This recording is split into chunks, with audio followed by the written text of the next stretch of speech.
and I am back once again. This time, we're going to be talking about the Detroit Pistons. So, I love what the Pistons did this year. I like, bringing in the new coach. I loved the idea of, keeping everything how it was, not, making any crazy big trades, and just roll the dice. And how crazy is it that Dwayne Casey was the guy to figure out Blake and to figure out Reggie Jackson? The one guy that everybody doubted and has doubted this whole time finds a way to bring out the best and the most out of Blake Griffin and Reggie Jackson. I thought that was incredible. So now that Griffin and Andre Drummond and Reggie Jackson all played well, you need to keep them together. So here is what I would do. Now, first things first, we're going to get into a little trade here. So this trade is basically a way to keep the team rolling, keep them pushing forward, but to get them in a way that they're going to have that extra 3-point shot, that extra ability, that extra man out there to get the job done. So it's going to be John Lure, Langston Galloway, and a first-round pick for Kent Bazemore. Now, by bringing in Kent Bazemore, he's on a 1-year deal, as is Andre Drummond. Andre Drummond has a 1-year deal, which is the best part, and that's why it makes the most sense to go after these guys in a way that exploits everything. And especially since Bazemore plays in the way that everybody wants him to play. And, he plays shooting guard, which works.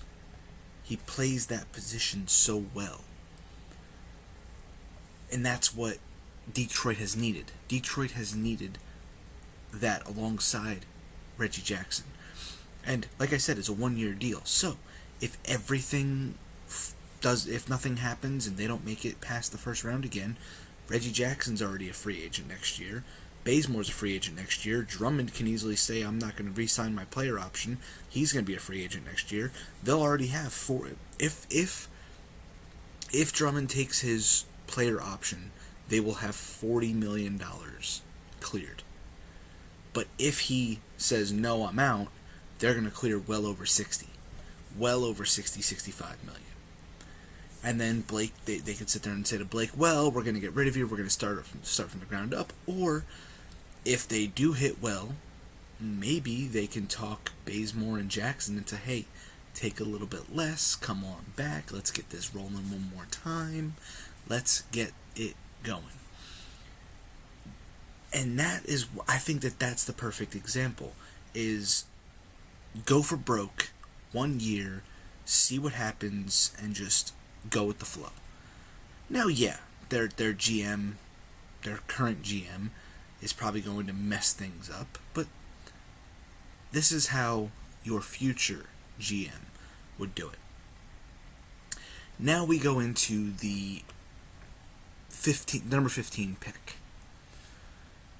Detroit currently holds the number 15 pick, and if it's me, going into the opportunities, going into the future, knowing that they have Luke Kennard, knowing who they have on their roster, with that 15th overall pick, I'm going to take Nasir Little.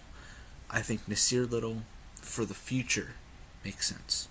He can come in next year, start at the 3, be that long-term guy, and if all hell breaks loose and everybody walks, and Blake wants out, and Reggie walks, and Kent Bazemore walks, and Andre Drummond says, nah, I can't do it, man. Nah, it doesn't work for me, brother. No, it's it's out.